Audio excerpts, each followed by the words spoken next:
جتنے ہفتے کے ایام وہ سب کے سب ایک برابر، وہ ایک برابر نہیں۔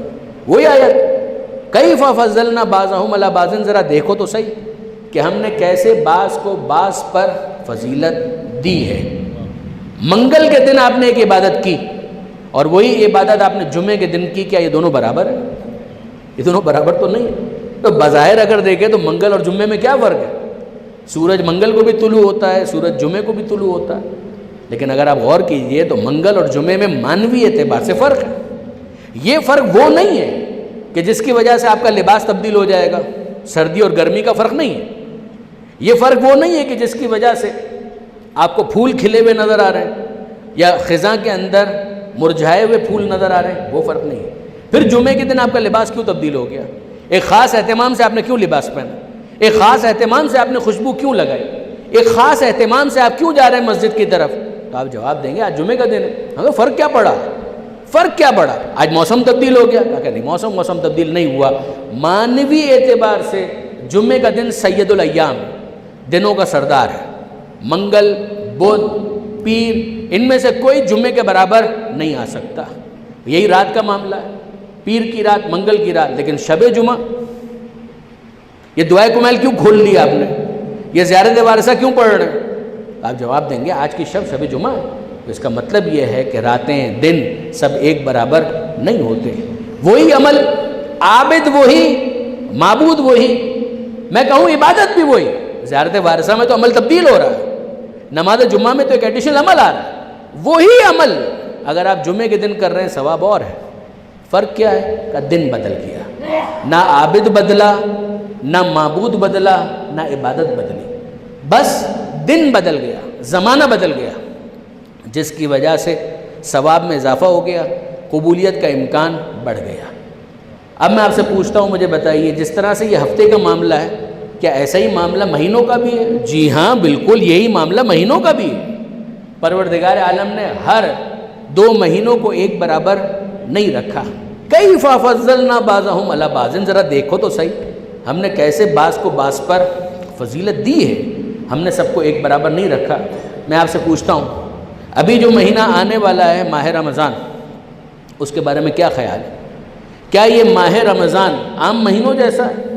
جواب جی نہیں، یہ عام مہینوں جیسا نہیں ہے۔ اس کی کیا خصوصیت ہے؟ سید الشہور ہے، یہ مہینوں کا سردار ہے، کہ وہ شہر اللہ ہے، اللہ کا مہینہ ہے۔ آپ نے غور فرمایا برادران عزیز، کہ یہ سید الشہور ہے، شہر اللہ ہے، اللہ کا مہینہ ہے، تو باقی مہینے کسی اور کے؟ یعنی معاذ اللہ کیا ہمارا یہ عقیدہ ہے کہ ہم نے 4، 5، 20، 25 خدا بنا لیے ہیں اور ہم نے کہا کہ ماہ رمضان اللہ کا مہینہ ہے اور باقی ایام کسی اور خدا کے مہینے ہیں؟ ارے سارے مہینے خدا کے مہینے ہیں، مگر پھر کیا وجہ ہے کہ اس مہینے کو الگ سے پروردگار عالم نے خود سے منسوب کر دیا۔ پیغمبر اکرم نے یہ اعلان کیا، قد اقبل الیکم شہر اللہ، یہ شعبان ہی کا خطبہ ہے کہ تمہاری طرف اللہ کا مہینہ آ رہا ہے، بالبرکت والرحمت والمغفرہ، اور اکیلا نہیں آ رہا، اپنے ساتھ برکتیں لے کر آ رہا ہے، رحمتیں لے کر آ رہا ہے، مغفرت لے کر آ رہا ہے۔ تو اللہ کا مہینہ آ رہا ہے تو یہ مہینے کس کے ہیں؟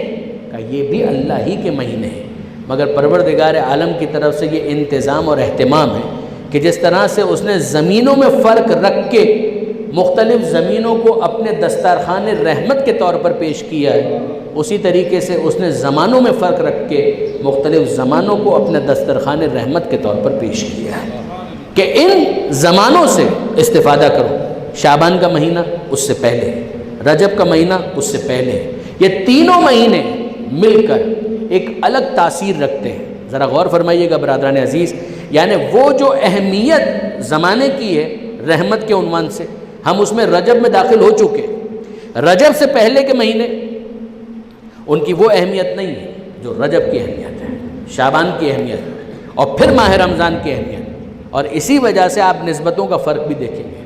دیکھیے برادران عزیز، اس کو واضح کرنے سے پہلے میں آپ کی خدمت میں ایک جملہ عرض کروں، ذرا غور فرمائیے گا۔ زمینوں کے فرق کو سمجھانے کے بعد میں نے کہا تھا کہ آپ مجھے اجازت دیتے ہیں کہ میں لفظ زمین کی جگہ وسیلے کا لفظ رکھوں۔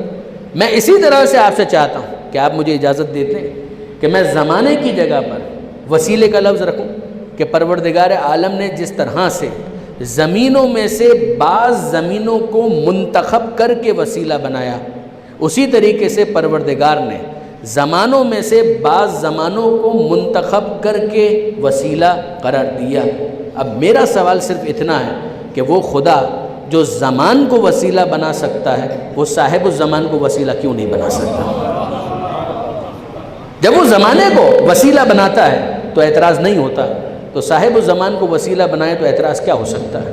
اگر وہ زمینوں کو وسیلہ بنا رہا ہے تو اعتراض نہیں ہے، تو اب میں آپ سے سوال کرتا ہوں کہ جن کے صدقے میں زمینوں کو خلق کیا گیا، اگر ان کو وہ وسیلہ بنائے تو اس میں اعتراض کیا ہے؟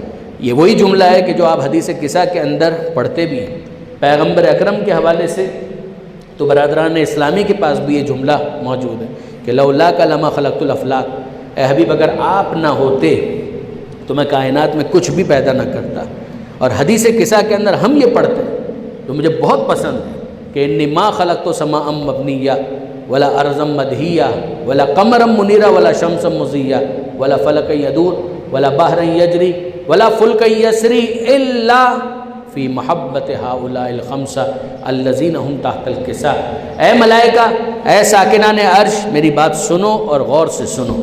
یہ جو تم آسمان کا شامیانہ دیکھ رہے ہو میں نہ بناتا، یہ جو تم زمین کا فرش دیکھ رہے ہو میں نہ بچھاتا، یہ جو تم سمندر میں طغیانی دیکھتے ہو یہ طغیانی نہ ہوتی، یہ جو تم دریاؤں میں روانی دیکھ رہے ہو یہ روانی بھی نہ ہوتی، یہ جو تم سورج میں روشنی دیکھتے ہو یہ روشنی نہ ہوتی، یہ جو تم چاند میں چاندنی دیکھ رہے ہو چاندنی نہ ہوتی، نہ کشتیاں ہوتی نہ ان کا چلنا ہوتا، غرض یہ کہ کائنات میں کوئی روشنی نہ ہوتی اگر ان 5 کی روشنی مقصود نہ ہوتی جو اس وقت چادر کے نیچے موجود ہے۔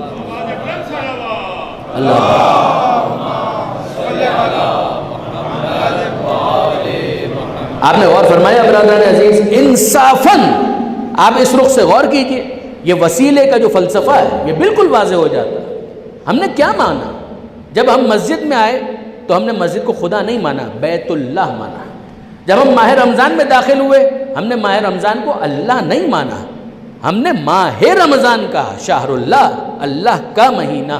جس طریقے سے شہر اللہ کہہ کر ہم نے اللہ کو الگ کیا، مہینے کو الگ کیا، جس طرح سے بیت اللہ کہہ کر ہم نے بیت کو الگ کیا، اللہ کو الگ کیا، جس طرح سے ہم نے ناقۃ اللہ کہہ کر اللہ کو الگ کیا، ناقے کو الگ کیا، اسی طرح سے دنیا سمجھے کہ جب ہم وجہ اللہ کہہ رہے ہیں تو اللہ کو الگ کر رہے ہیں، وجہ کو الگ کر رہے ہیں، لسان اللہ کہہ رہے ہیں تو اللہ کو الگ کر رہے ہیں، لسان کو الگ کر رہے ہیں۔ بیت اللہ بیت ہو کر وسیلہ ہے، وجہ اللہ وجہ ہو کر وسیلہ ہے، لسان اللہ لسان ہو کر وسیلہ ہے۔ وہ خدا تک پہنچانے والے ہیں، خدا نہیں ہیں۔ جو خدا تک لے جائے اسی کو وسیلہ کہا جاتا ہے۔